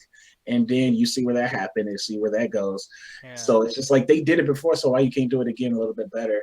But I would probably give this show a 4 out of 5 too. Like it was a really good fucking show. It would have been a perfect 5, but just the beginning, just like they just really started off slow. And granted, I could forgive the Conquistadors thing, but that Eddie and China shit, I really China was so bad. Like that's why it's not a perfect show for me. Yeah, it's like I really can't give a shit. And just like I'm sorry because a little bit of my bias are involved because I really never give a shit about China anyway. But I'm just like whatever. It was cool just to see Eddie as that classic heel stuff too. So yeah, even though my favorite Eddie, and y'all probably be like, man, fuck that shit. My favorite Eddie is the one that he was before he died, like the whole Latino. He coming with the one-liners. Yeah, I fucking love that shit. I lie, I cheat, I steal. Man, that is. I like how he's trying to be best friends with Batista all the time. It was amazing. Yeah. But Hovig, your rating of this? I mean, I know you probably don't remember all of it, but I mean, I'm pretty sure you remember some of it. I remember some of it. I'd give it a 4 out of 5 as well. I also give a 4 out of 5 for the episode that I watched as well because I didn't get my rating for that. Oh, shit. 4 out of. No, that's cool. 4 out of 5 for both of the episodes. Man, talking about this shit's making me want to go back and watch this. No, me too. I actually legit. Bro, I actually want to watch this, and I want to watch the fucking No Mercy that comes up after that shit, and then I want to watch fucking Armageddon. So because just talking about all this, man. Yeah, because just talking about this whole I did it for The Rock shit just makes me think of that promo that The Rock did, talking shit of everybody else, and it makes me just want to go watch that fucking hell of this. Your thumb wearing fatty. Shut your mouth, your thumb wearing fatty. I love that shit. But no, man, it's time. It is time, Trey. It's Vader time. Shit. I feel like John Cena from One Night Stand holding the Ruthless Aggression belt, walking in while y'all hating on me. Well, I Basic thugonomics. was about to say, like, you feel like him in One Night Stand when you throw your T-shirt in the crowd, they throw that shit back. Yeah. Like I throw a Ruthless Aggression shirt, Nick throws it back in my face. He's like, get that shit out of here. Get that shit out here. No, man, but no, this is the time for you to do your thing, man, because I really like this. The show that Trey's about to review is probably my favorite show out of all of them, man. Yeah, the July 25th, 2002 episode. Oh, yeah. Man, God, I love the Ruthless Aggression era. I never got a lot of crap, but God damn it. Because, okay, you had Kurt Angle versus Mark Henry in the very beginning, right? And granted, at first I was like, really? Like, because I don't remember Mark Henry being that great back in the day. But honestly, I thought Kurt Angle and Mark Henry was killing it, man. And then Brock Lesnar freaking came in the ring, and you're like, oh shit, Brock Lesnar. And then he fucking F5'd Mark Henry. And I was like, bruh, that is so still relevant to this day because he's either destroying Big Show or Mark Henry nowadays. And it's like the more things change, the more things stay the same. Goddamn, he freaking destroyed Mark Henry. And another thing I loved about this too is that there was this whole storyline of the fact that it was a SmackDown versus Raw stuff going on because Vince was, ever since WCW was gone, Vince missed that whole competition of like having the WCW around, so he decided to do the draft around that time. So man, the competition between Stephanie McMahon and Eric Bischoff, man, I forgot how awesome and hilarious that shit was, man. Because after that, Kurt Angle was mad, walking around on the telephone and shit, and everybody was scared, like, oh crap, he's on the phone with a guy named Eric, and everybody thinking Kurt Angle's gonna leave and go to Eric Bischoff's show on Raw. And you had Stacey Keibler, who, you know, Vince McMahon kicked her to the curb pretty much, saying that Vince didn't need her services anymore. So now she's working with Stephanie McMahon. The whole thing with Stacey Keibler, man, I felt like, because she was Vince McMahon's like little bitch for a while, like basically the replacement of Trish Stratus. Trish Stratus, yeah. That shit was bad because she was horrible on the mic and horrible in promos. But yeah, what did you think of that? Like, did you feel like when she was in that position it was kind of like natural, or did you feel like it was way too forced and way too obvious he was trying to get another Trish Stratus? It's funny to me because I hate to say this about Stacey Keibler, but in this episode, it felt natural, man. Like, it really did feel natural because she played the servant girl for Stephanie so well, and the whole, like, girl who couldn't do nothing right robot really well, because her whole thing was trying to make sure everything was going right on SmackDown, making sure you find any star that was on the phone with somebody named Eric going to Raw, you make sure that stuff doesn't happen. And man, like, I actually thought she did pretty well in that role, man. And that's kind of sad too, because you don't really want to think of women doing that kind of role, really, because they try to be strong, empowered, and stuff like that. But Stacey Keibler did really do that role well. No, yeah, and that's the thing too. I mean, and the one thing you brought up too, because I want to even skip past, because this shit was very important. This is actually something that happened that changed the face of our future of WWE, man. But Brock fucking Lesnar, man. I gotta tell you, that beginning. Look at Paul Heyman, by the way, for a big guy. Boy, I love that. No, man. That's the thing, man. He like shit canned fucking Mark Henry, and you know, by the way, too, like this is going on. Kurt Angle, you know, he was playing basically the tweener of this situation, like. You know, oh shit! Yeah, I know, right? Like a future WrestleMania main event, right there. Oh shit! Damn, fucking Brock. Yeah, I know, man. Brock is so bad at talking. Yeah, he really was back then. I mean, hilarious. It's not like I could hear what he said. I'm just sitting there looking at him like, God damn.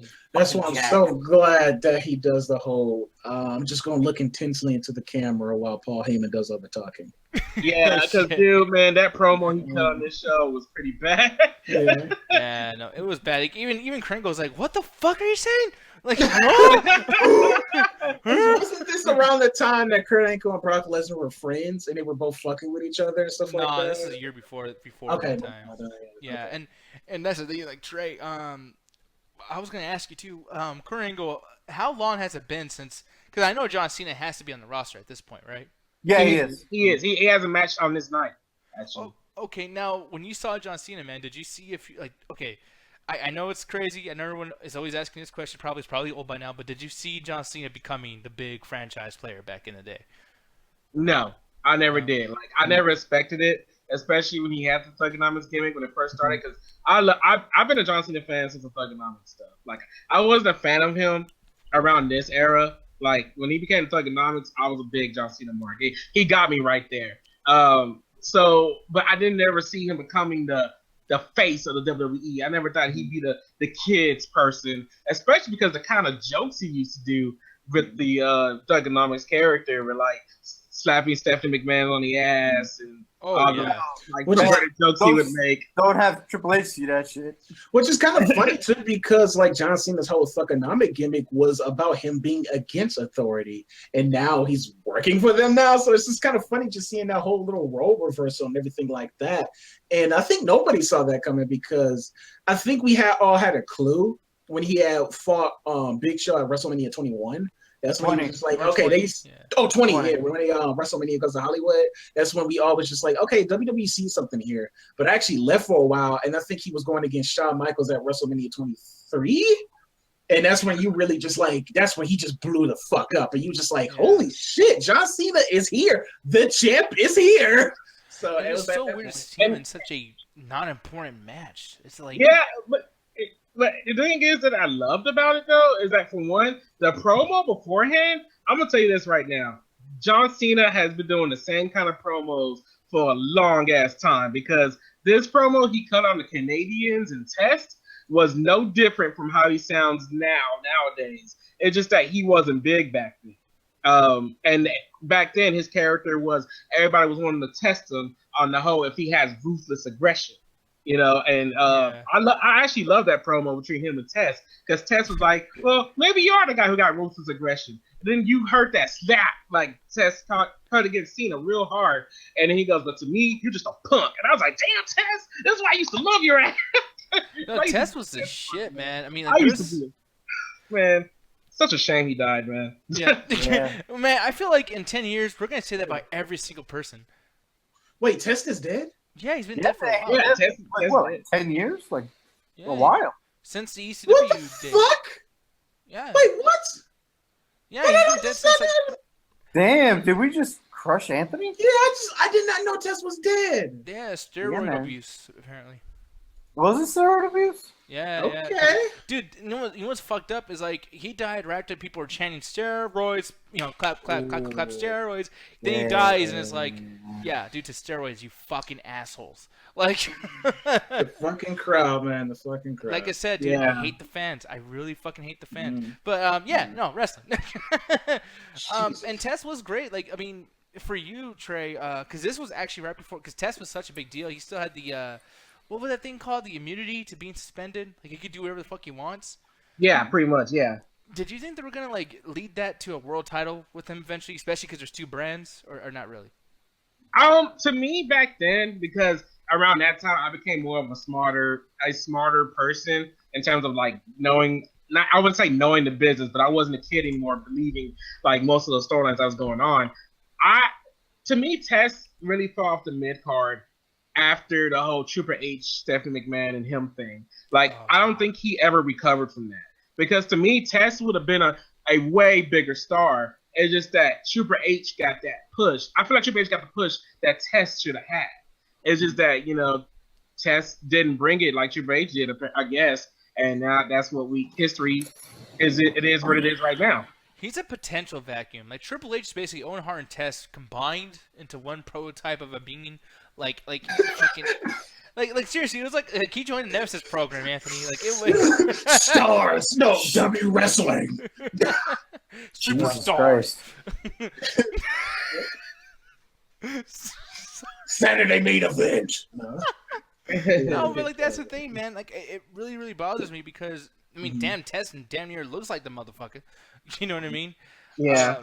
True. Yeah, it's a frustrating, actually, man. The funny thing is, I'm also thinking like fucking Big Cass is reminding me of fucking Tess. Yes. Yeah. So much. Yeah.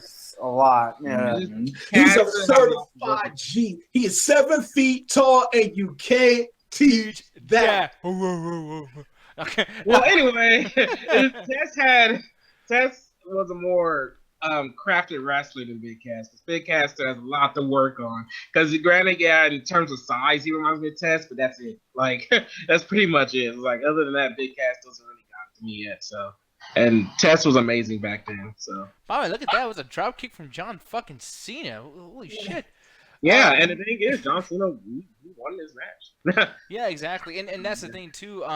With that said, when John Cena did that, by the way, like it was like a month after this where they did that fucking October, or no, it was a few months actually, but they did that Halloween thing where John Cena played Vanilla Ice, which in my opinion, that's why I think the whole John Cena character was made. Because before that, man, he was just doing like generic shit. Like even this guy's shorts just screams jobber. You know what I mean?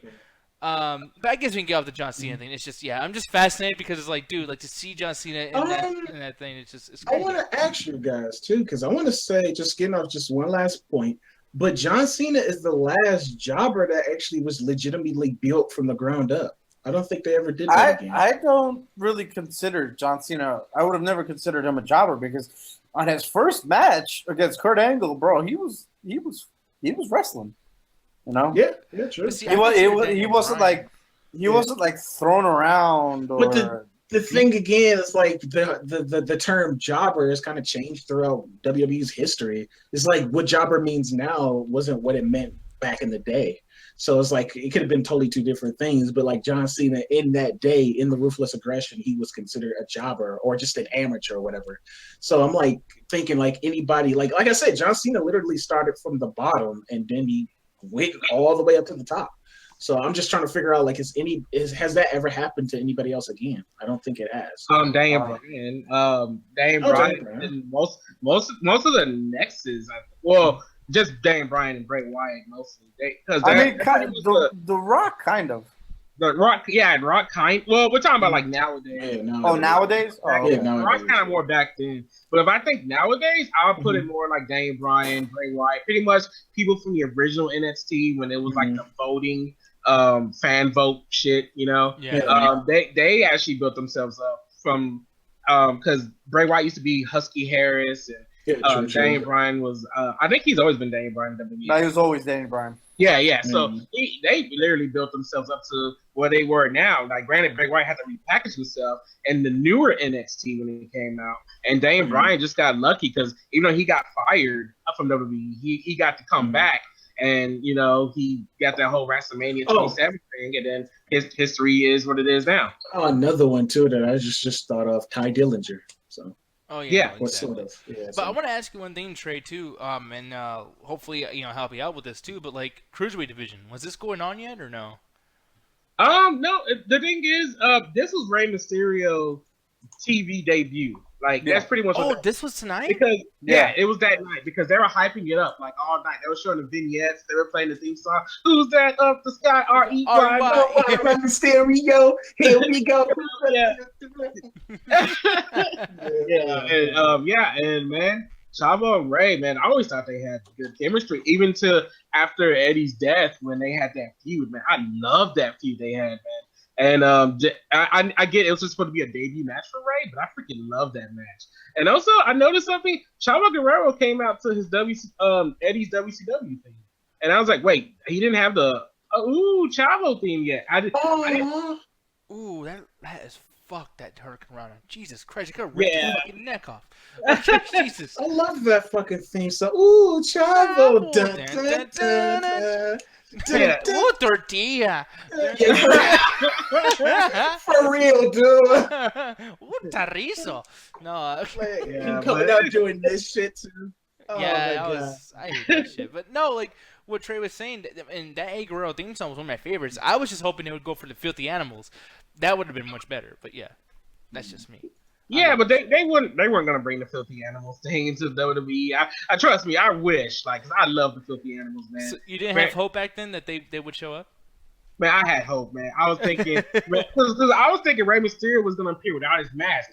I remember this. I was so disappointed on this SmackDown when I saw Rey Mysterio and he didn't have when he had his mask on. I was like, man, he was more badass without the mask. Like, he had fantastic matches without the mask. And now he's back to wearing the mask in WWE. That pissed me off back then. But now I'm more calm about it. And since we saw what he did in WWE, I'm okay. So Betray. To quote Kane, chicks dig the mask.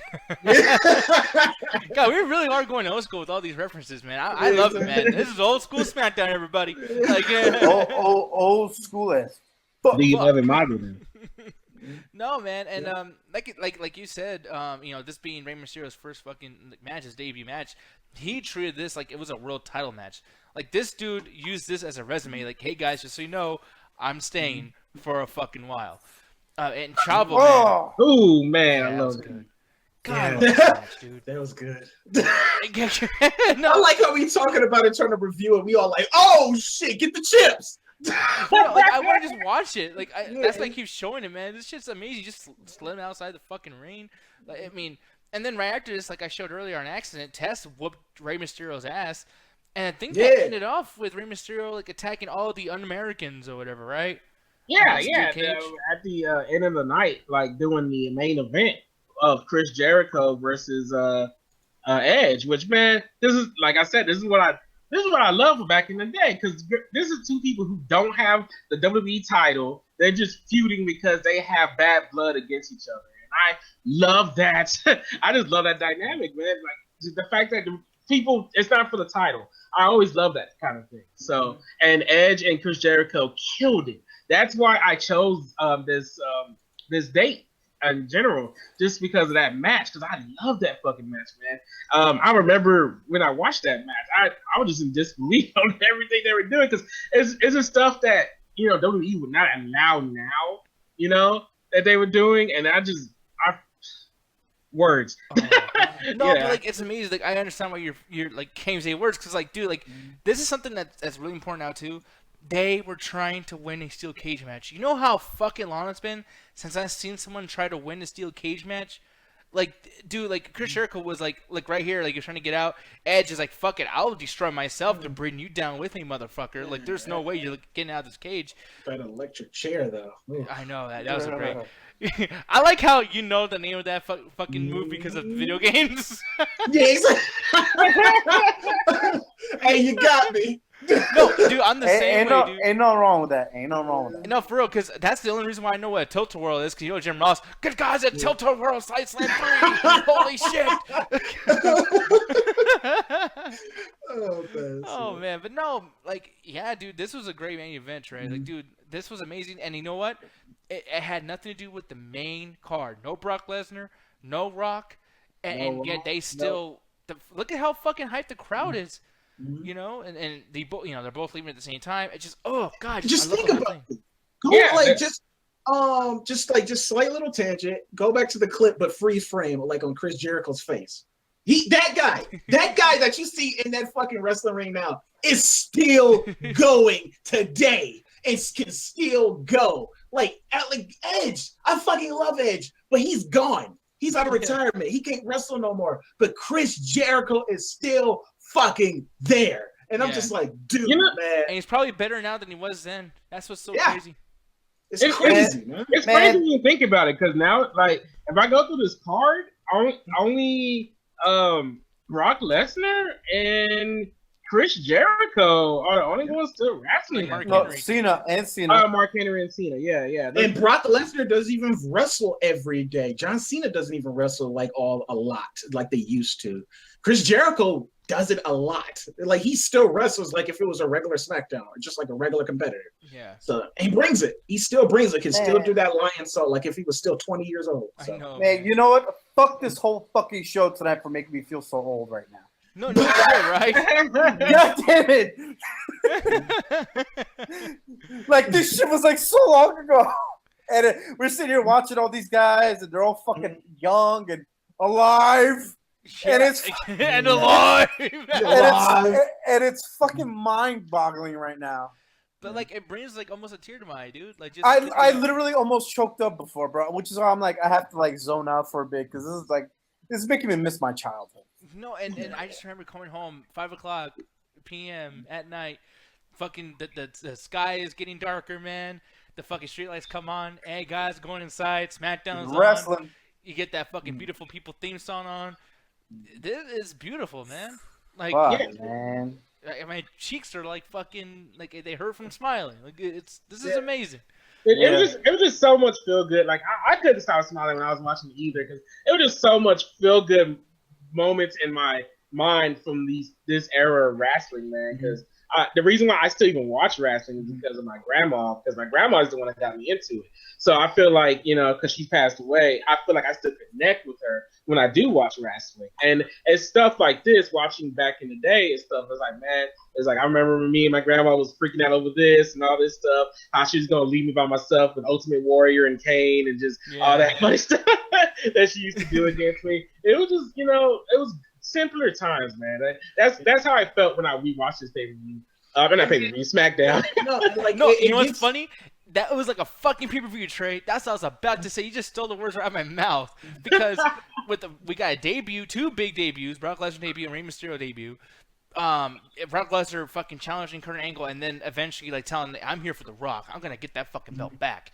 And he got a huge fucking like debut and then into that feud with Test, Christian, and Lance Storm. Which by the way, what was so cool?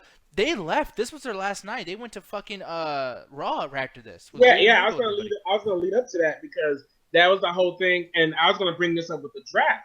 This is why another reason why I want to choose this show is showing example of how the draft should be like, how the competition should be like. Because Stephanie and Eric Bischoff, they killed it back then in terms of the draft. Like because Eric Bischoff was fucking with Stephanie's head the whole night on who was leaving to go into Raw, and it kept going on that SmackDown's loss is Raw's gain. That was the whole thing that whole night, and after the match is over, it ends with Eric Bischoff talking to her one more time, like, "Hey, remember what I said? SmackDown's loss is Raw's gain. I'll see you Monday, Stephanie. Bye." And he drives off, and it turns to find out that not only did the Un-Americans, which is Lance Storm and Christian, they lost Chris Jericho. Yeah. Oh, yeah. That was Jericho's last night, too. And it's so funny because you see Stephanie McMahon over here just like, what the fuck? No way. Because Jericho hit Ric Flair in the head. Like, because Eric Bischoff didn't tell who it was. We were all shocked about it on the next Raw.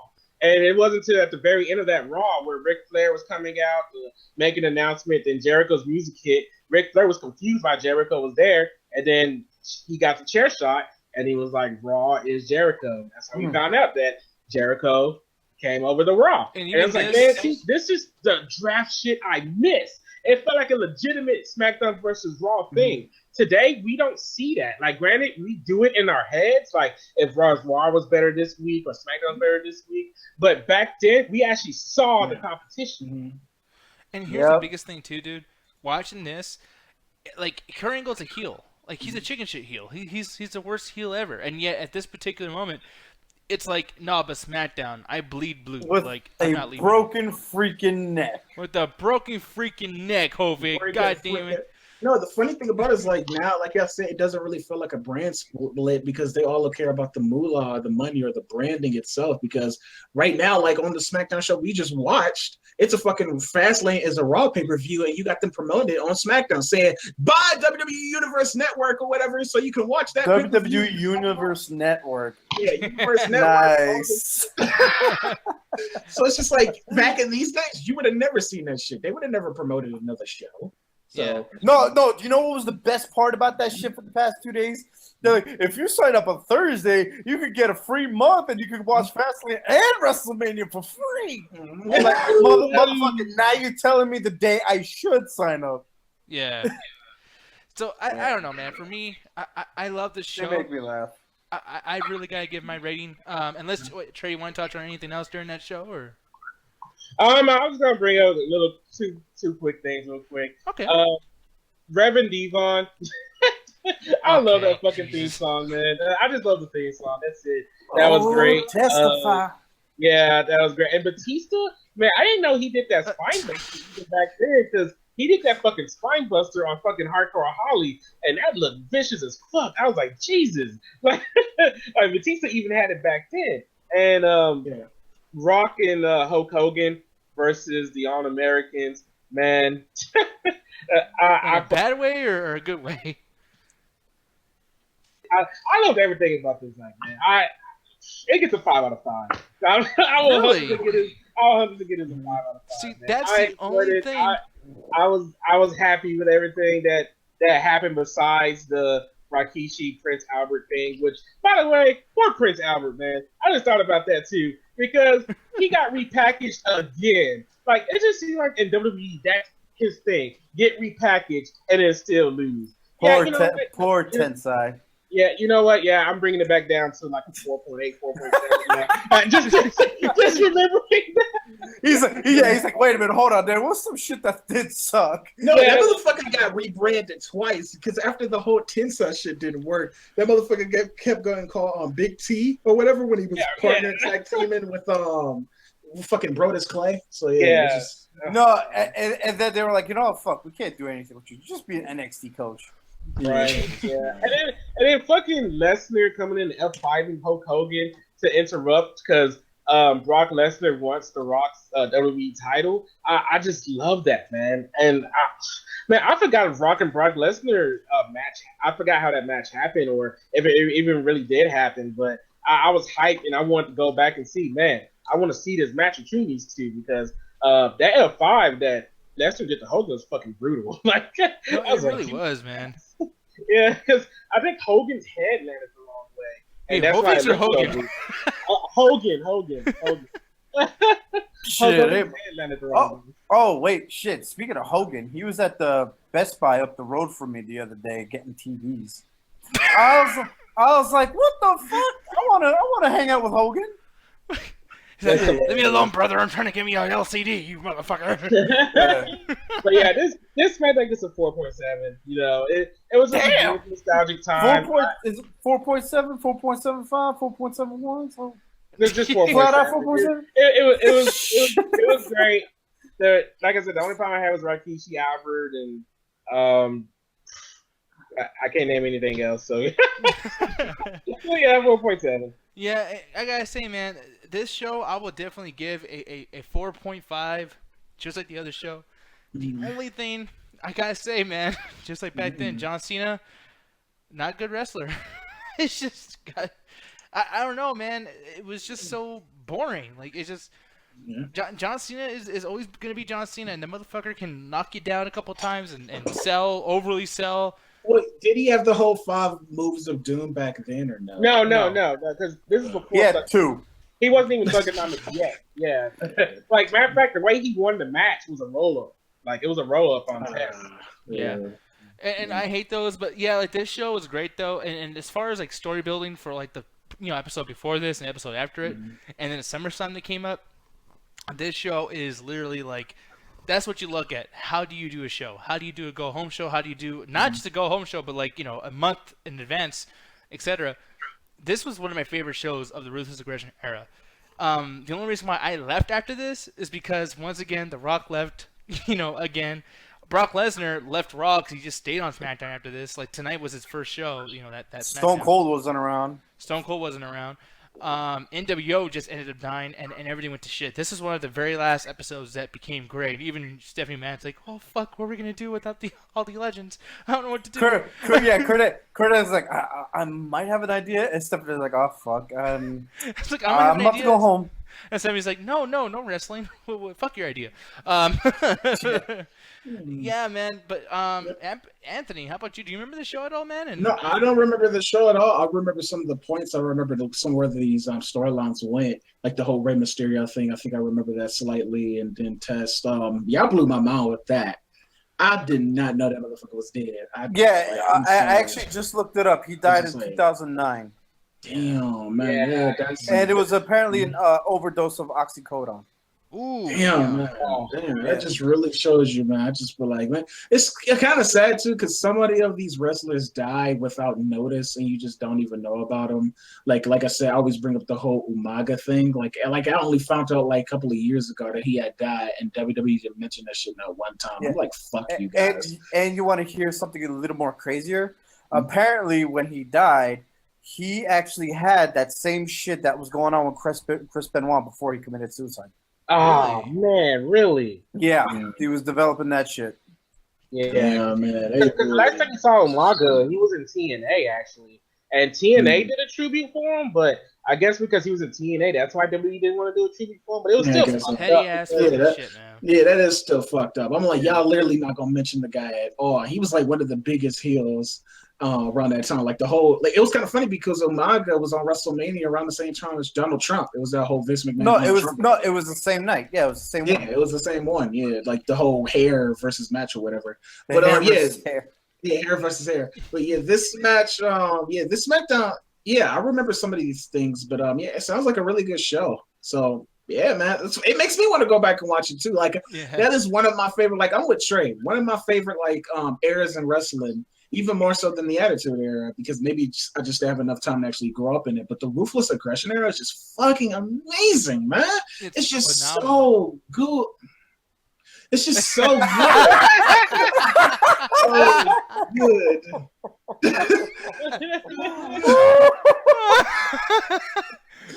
Man, oh, man. asshole. Yo, perfect fucking timing with that fucking look, man. Yeah, that's great. Look at him. This is me trying to get that joke, and then fucking Anthony's pulling me back. No, wait a minute. No, I almost had it. I have it. Well, I want to say this before we wrap it up here, but just going back through all these wrestling shows and stuff like that, it's kind of, I feel like you and Nick and Hovig, like y'all was saying, I was about to tear up. I was about to tear up, but I'm just like, man, just wrestling, because like wrestling, almost compared to UFC, both of them kind of it's like modern day gladiators. And the funny thing about it is like we actually get nostalgia and have good memories of people beating the fuck out of each other. But but when you actually ask them, like Edge, their promos, fucking Christian, all the promos, they was like, man, I don't know what I'm gonna do now. When I get injured, this is all I wanted to do. Granted, all the blood, sweat, and tears they leave in the ring. They love doing this shit. They love entertaining us. And granted, we really appreciate every fucking wrestler for doing so, because it makes us want to, like, not even like the wrestling or the physicality aside, just like these bigger than life superstars. This is the reason why we love wrestling. The storylines, these bigger than life people that you can just look up to. And it reminds me back when I was in middle school, and me and my friend, we loved Eddie Guerrero, and we figured out that if we run and then slide on the hallway floors, we can actually do kick-ups like Shawn Michaels and shit, or some like our favorite wrestlers. So it's just like, it takes me back to those days, or looking up WWE magazines and be like, I want to get that belt, I want to get that replica belt. It just takes me back to those days, and I fucking love wrestling, man. I fucking love it. Me too, man. And that's the thing. Like, there's a beauty in this, man. Like, seriously, like that's what brings all of us together, man. Like, we are all very, very different, but like this shit, like doing a ringside retrospective like this, man, it's fucking cool as shit. And I will always like go back to these and watch them. And it honestly, like, look, we started the show off talking shit about what's probably happening right now on SmackDown Live. You know, it's Tuesday, March 7th, etc. And it's like, you know, man, I don't give a fuck if they fucked up tonight. You know, I'm gonna go watch Talking Smack right now, probably. And, exactly. And hey, we see you next week, Nick. Exactly, people. Man, you know what I just thought about? And we were talking about this shit, I think, during the show or prior to the show. Man, we're actually pulling a retro SmackDown, pre-taping that shit for the actual day of the show. Yeah, exactly. And that's the coolest shit, man. Like, yeah. So people, it's it, man. It's that time. So I have to give my rating. Oh no, go ahead. Yeah, I didn't even know if you watched it now. Go ahead, man. Yeah, I watched it yesterday. Oh, sweet. So yeah, what would you give the rating, man? 4.5 out of 5, man. 5 out of 5. Wow. 4.5. 4. Oh, 4. Okay, it's a full 5 out of 5. I don't know. No, 4.5 out of 5, man. This episode was pretty awesome. Yeah, man. I loved it, and like I said, man, I actually want to do this again one of these days. I hope SmackDown is bad enough eventually. You know what? Next time we should do an old school Raw episode. Yeah, and you know what? Like old school pay-per-views. You know what, Hovik, you're gonna watch the Great American Bash. I'm gonna watch Which one? I got 2004 on DVD right here. Dude, I'm gonna watch June 12th, WWE Velocity. Oh. Damn, look, quiet with that one. Saturday morning smash. Now, I'm gonna go watch Halloween Havoc. So yeah, y'all have fun with that WWE shit. But people, that is it. Anthony, there's only one thing left to say, sir. Attack the chat. Attack the motherfucking. Whoa, no, that's not it. Nah, hold up. Only Trey could do that shit. Attack the chat. Attack the chat. Oh, look at him. Well, anyway, Anthony and Nick, like I was saying, man, that Bray Wyatt segment was not that bad, man. Yo, no, that shit was fire, bro. That shit was fire. It was lit as fucking fire. I thought it was awesome, and You know, and this is why I love wrestling. Bray Wyatt is one of the bring it. Hey, Man, Hey, it's hey, gonna no, be lit. You're so no, what? Wait, It's on fire. why y'all fucking up my dance moves though? Wait.